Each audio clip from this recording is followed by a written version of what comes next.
Boa noite.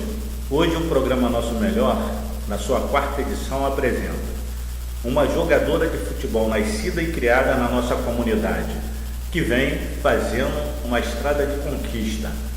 Keiciane Lima, campeã mundial de futebol. Vocês vão conhecê-la. Apresentaremos também mais uma composição do pagodeiro Sandro Teodoro da Vila Cruzeiro. Não percam, porque a música é muito boa.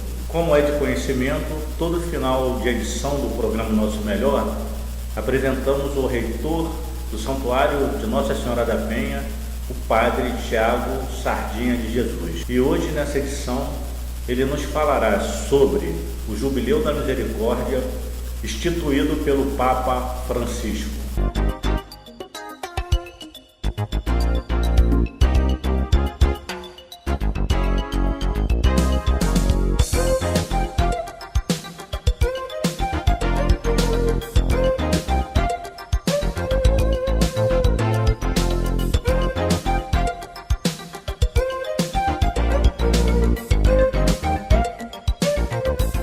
Voltamos agora e, como prometi a vocês, vou apresentar a jogadora de futebol campeã pelo Vasco da Gama, Keiciane Lima, que é nativa aqui da nossa comunidade da Caixa d'Água, na Penha, no Rio de Janeiro.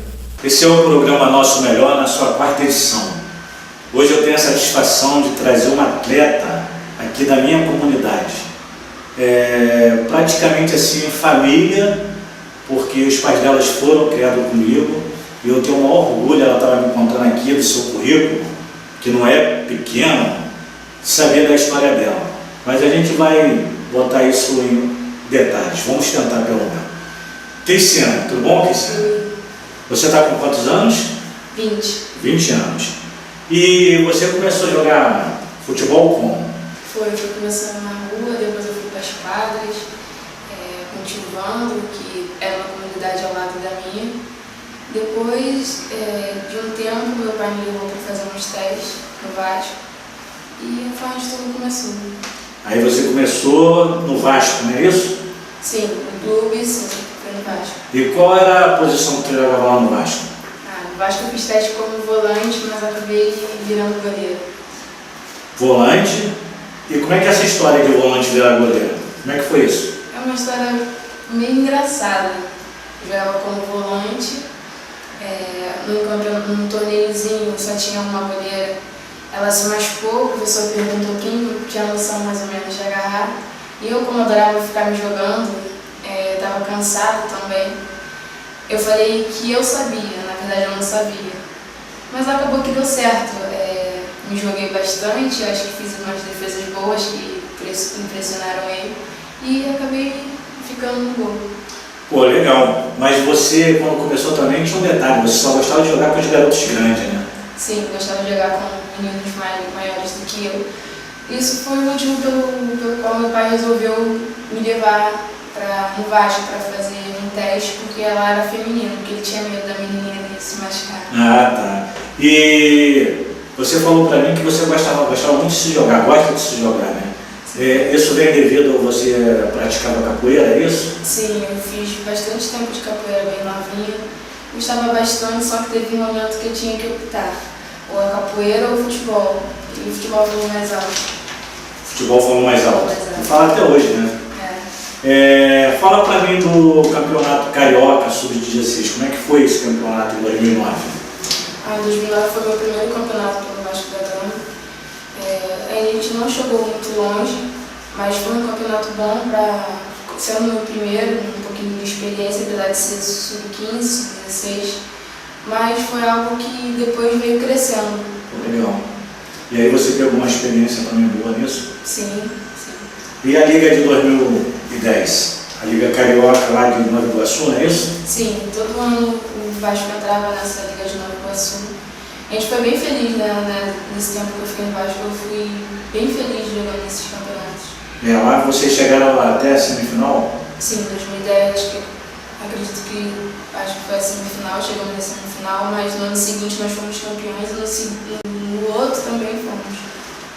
Então em 2010 chegaram na semifinal, em 2011 você foi campeã da Copa da Cidade de Nova Iguaçu, não é isso? 2010 da Copa da Cidade 2011. 2011, né? Sim. Da Copa da cidade de Nova Iguaçu, vocês foram campeões. Você estava lá fechando o gol. Sim. Pô, que legal, cara. E sobre 17, 2011 e 2012, o que você tem para dizer para nós? Sub-17, acho que foi o melhor ano da minha vida, assim. Por quê? Porque os campeonatos eram bastante competitivos, tinha muito mais times do que tem hoje em dia. Era bem mais disputado, porque eram muitas meninas novas, habilidosas, rápidas.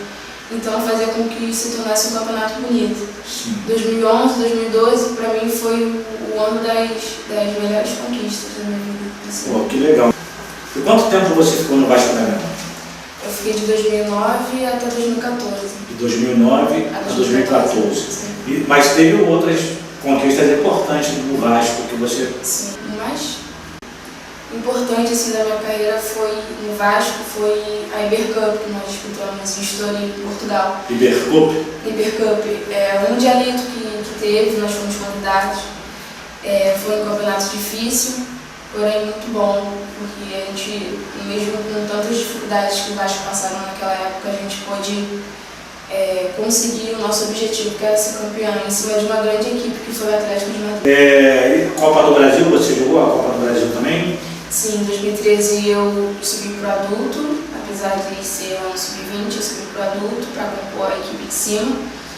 Joguei a Copa do Brasil em 2013, mas não fomos muito bem. E joguei a Copa do Brasil em 2014, só que universitária, pela faculdade. E a Copa do Brasileiro adulto também em 2014, pelo Vasco também, que também não chegou muito longe, mas foi uma experiência boa. E na universidade, qual a tua relação Você tem uma relação do futsal, né? Com a universidade, como é que é isso?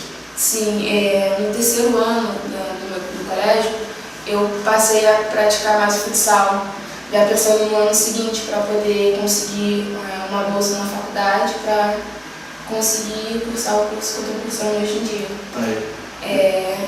Eu comecei a jogar pelo Colégio Percepção, que tinha uma parceria com Madureira, na época que a gente jogava futsal pelo colégio, mas também disputava alguns campeonatozinhos sem fora do colégio pelo Madureira, mas com o time do colégio, até para a gente estimular, para a gente conseguir o objetivo que era ser campeã pelo colégio. E depois disso eu fui para a Faculdade Celso Lisboa, consegui uma bolsa para jogar por lá. Não fui campeã de nada, mas serviu de experiência, eu pude ganhar uma bolsa. Só que no ano seguinte eu saí de lá e fui para outra, eu tranquei, depois fui para outra faculdade. E parei com o futsal, mas graças a Deus está dando um retorno bom. E você faz a faculdade de qual especialidade? Fisioterapia. Fisioterapia. Tem a ver um pouco com futebol, não é isso? Sim, eu pretendo ser fisioterapeuta esportivo. Pô, legal. Tá pensando direitinho. Não existe não, é difícil, mas tem que... Batalhador eu sei que você é. Como é que é a sua rotina hoje de vida? Hoje minha rotina, atualmente eu estou jogando no clube de regatas do Flamengo, que é a Marinha do Brasil. A minha rotina é um pouco puxada. Eu fico no quartel de segunda a sábado praticamente. Treino de manhã, treino de tarde, à noite faço faculdade e essa é a minha vida. Então você chega lá que hora? Eu já fico lá a semana inteira. Fica direto lá? Tu vem em casa só final de semana, é isso? Sim. Mas de vez em quando mata a saudade da minha mãe, eu venho mais vezes em casa, dia de semana, e durmo, mas no dia seguinte de manhã cedo eu volto pra lá. E o treino lá é duro mesmo? Sim. Pega de 8 até 11, não é isso? Mais ou menos esse horário. E depois de 1 até 5, por aí? Não, depois de umas 2 às 4, É isso aí, por isso que você está sempre bem. Mas você estava contando para mim que teve um período assim que você ficou assim tipo meio parada, não foi isso? Sim, 2015 para 2016. Foi em 2015, foi o ano que praticamente eu não disputei nada. Eu só jogava futsal pelo Pro Rio, jogava um futsal com umas meninas antigas do colégio que eu jogava junto com elas, me chamaram para fazer parte de um projeto futsal. Jogava pelo Pro Rio, só que depois entraram em contato comigo o professor Cláudio Luiz. Ele lembrou de mim, foi um técnico em 2009, 2010. E lembrou que surgiu uma oportunidade para poder ir para a Marinha, jogar um campeonato por lá. estava precisando de goleiro, daí ele me levou, e graças a Deus eu tô lá até hoje. Hoje é a goleira da Marinha. Sim. E quais são os teus projetos para frente? Você já falou que quer ser fisioterapeuta, coisa e tal, mas aí você para com o futebol, como é que é esse negócio? Não. Você acha que o futebol ainda vai te levar a outros degraus mais altos? O que você acha? Sim, eu acredito que sim.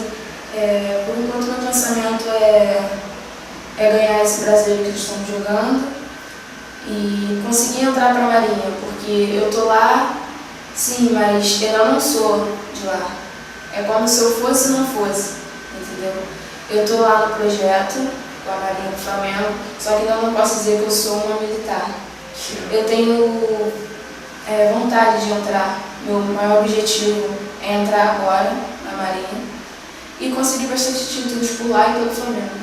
Que bom, vai conseguir, hein? Se Deus quiser. Você é uma menina determinada. É engraçado que ela é meio tímida, mas ela vai longe. Eu quero te perguntar uma coisa. Por que você acha, qual é a sua opinião em relação, mudando um pouquinho assim a conversa, da tão má atuação que a nossa seleção masculina está tendo ultimamente? Nossa, que pergunta difícil essa. Eu acho que está faltando um pouco mais de vontade. Eu acho que a seleção brasileira tem um elenco bom, sendo que não está conseguindo encaixar algumas peças. O elenco em si está bom, mas tem umas peças ali que ainda está faltando algo a mais. O que você acha dessas convocatórias de pessoas que às vezes estão lá fora e que ninguém conhece? Tipo, quando o Hulk veio, eu não conheci o Hulk, nunca, até aqui, né? Mas eu acho um pouco, assim, uma falta de consideração para aqueles que estão aqui no nosso país. Eu acho que a prata da casa jogaria com mais vontade. Eu acredito também, eu tenho esse mesmo pensamento. Eu acho que eles deveriam dar mais oportunidade para os jogadores que atuam atualmente no Brasil, até porque eles vêm mostrando nos campeonatos estaduais, os brasileiros, Copas do Brasil, e os que estão lá fora, é difícil o brasileiro assistir. E o povo também influencia um pouco. Eu acho que eles deveriam dar mais oportunidade para os jogadores daqui. Tá. E em relação à seleção brasileira feminina, o que você diz dela? Essa dá exemplo, né? Grande esperança delas conseguirem essa medalha olímpica aí pra gente esse ano. E atualmente estão duas jogadoras conosco treinando no Flamengo, que é a Maurine e a Bia. Elas são muito boas jogadoras. A seleção tem excelentes jogadoras, nós fizemos amistoso com elas esse ano e vimos que a seleção está boa. E a gente tem grandes chances de conseguir essa medalha.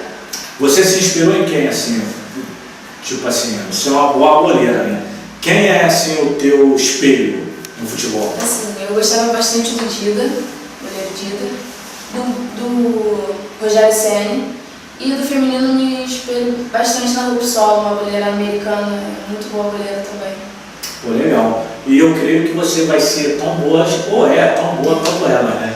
Se Deus quiser. É isso aí. Keisiane, muito obrigado pela sua entrevista. Espero que tuas estradas se abram cada vez mais e que você consiga tudo que você tem no seu coração. Obrigada. Valeu.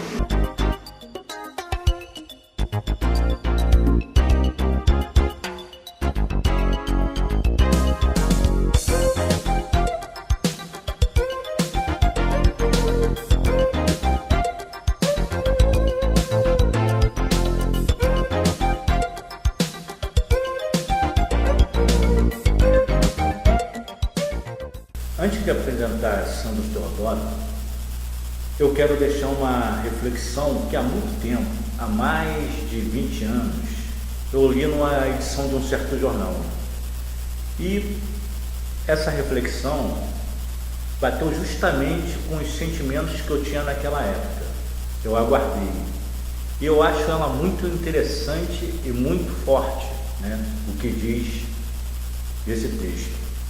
Por isso, eu quero compartilhar com vocês e espero que vocês ouçam e aguardem no coração, porque são palavras que fortalecem. Então, eu vou lê-la agora para que vocês possam conhecê-la. O título é Guerreiro, e fala assim: a Bíblia diz: quando saíres para a guerra contra teus inimigos, não tenhas medo dele, porque o Criador está contigo.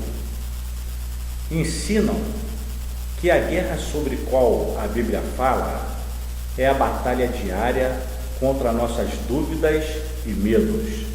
Infelizmente, a maioria de nós não tem a menor ideia de que estamos travando uma guerra.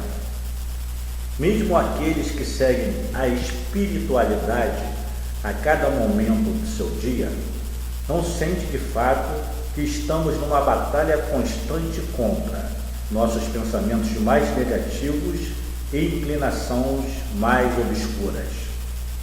A boa notícia é que, na verdade, estamos destinados a vencê-la, mas somente se reconhecermos que estamos travando uma batalha. Quanto mais tivermos esta percepção, mais luz traremos para a situação. Hoje, lute conscientemente contra seus medos e insegurança. Ande em direção à luz que está sempre com você, quer você veja ou não. É essa mensagem que eu, Cláudio Jonas, compartilho com vocês. Prestem atenção no começo que eu quero frisar: não tenhas medo dos seus inimigos, porque o Criador está contigo e nele nós podemos confiar.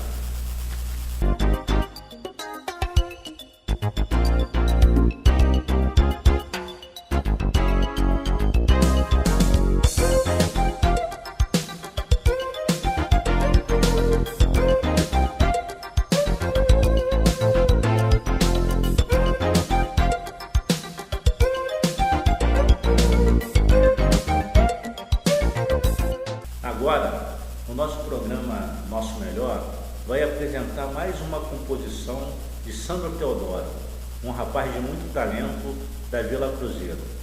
Ouçam mais uma de suas composições. Vamos curtir. Vou cantar agora mais um samba da minha autoria. O nome do samba é Sua Mulher Me Dá Mole. Vou mandar a real, se quiser se bolar, se mole. Você vive dizendo que é o tal, mas a sua mulher me dá mole. Vou mandar a real, se quiser se bolar, se mole. Você vive dizendo que é o tal, mas a sua mulher me dá mole. Se tu não fosse um vacilão, eu até fugiria dessa tentação. Evitaria essa covardia que pra todo homem é humilhação. Mas você canta mulher de amigo, por isso comigo não vai ter perdão. A vida está merecendo castigo, estou a perigo, ela é um avião. É muito tudo, vou partir da vendo com tudo. Você não respeita ninguém, por isso agora tu faz este fruto. Eu muito tudo.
reitor do Santuário de Nossa Senhora da Penha, o Padre Tiago Sardinha de Jesus, nos falará sobre o Jubileu da Misericórdia que foi instituído pelo Papa Francisco. Vamos ouvi-lo. Caros amigos e irmãos do programa Nosso Melhor, que de volta Padre Tiago Sardinha, reitor do Santuário da Penha, do Rio de Janeiro, paz e bem no Senhor. Nós vamos hoje falar sobre o Jubileu da Misericórdia, na qual o Papa Francisco deixou para a Igreja Católica desde 13 de dezembro de 2015 até o dia 20 de dezembro deste ano. Então é um ano extraordinário de bênçãos e graças. Os jubileus tiveram grande expressão no povo judeu. Nós tivemos no livro de Levítico a lei que fala do ano sabático, ou seja, o ano do descanso. E esse ano sabático, o ano do descanso, ele se refere a um grande jubileu, momento de graça, momento de pausa, momento em que se renovam as forças. E momento também em que se administrava sobretudo o perdão e as dívidas que aquela família, aquela pessoa, porventura tivesse. Então, em primeiro lugar, é uma tradição judaica. Nós temos no livro de Levítico. E depois, na Igreja Católica, no cristianismo, tornou-se mais um aspecto espiritual. Não tanto um aspecto físico de descanso, alguma coisa assim, de perdão de dívidas financeiras, mas no perdão divino espiritual, na renovação espiritual da sua vida, no descanso da sua vida em Deus. Ganhou-se então esse aspecto mais espiritual com o cristianismo. Os cristãos então começaram os jubileus a partir do século XV, em que o Papa daquela época instituiu de 50 em 50 anos o jubileu cristão católico, onde ali naquele ano do jubileu, em 1450, foi o primeiro cristão católico, os cristãos poderiam então lucrar em indulgência plenária, ter mais, enfim, acesso aos santuários, onde tinham mais número de missas, confissões, direções espirituais, enfim, graças a serem recebidas.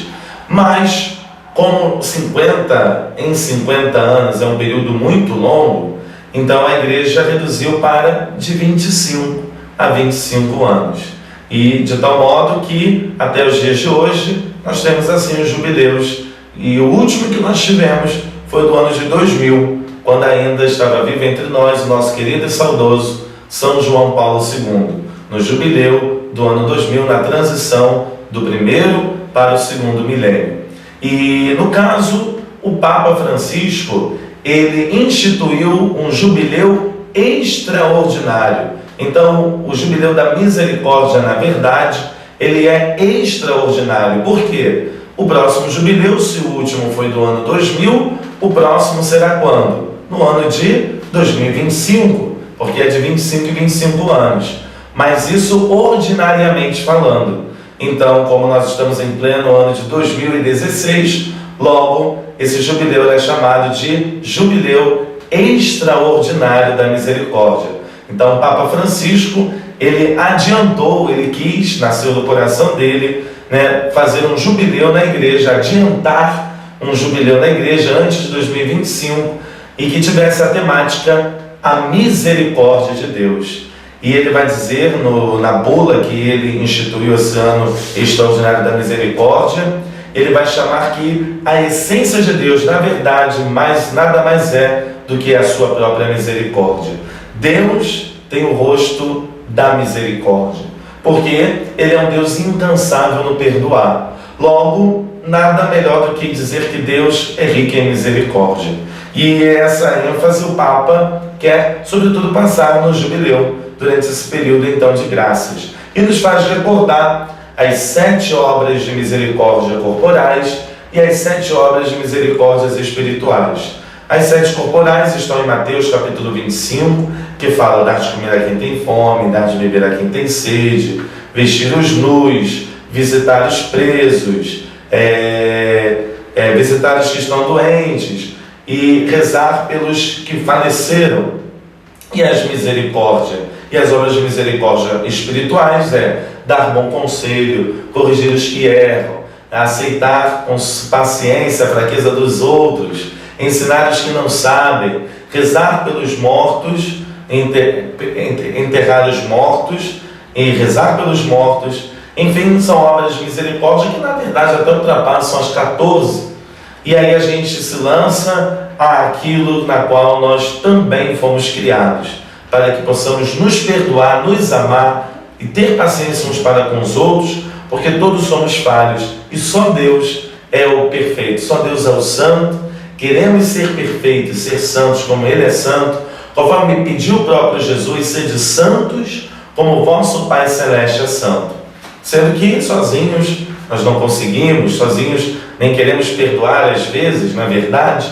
Por isso o Senhor é aquele que vem ao nosso encontro, para que a sua misericórdia por nós possa então nos fortalecer, para que sejamos misericordiosos como Ele. É o lema do ano do jubileu: sede misericordiosos como o Pai.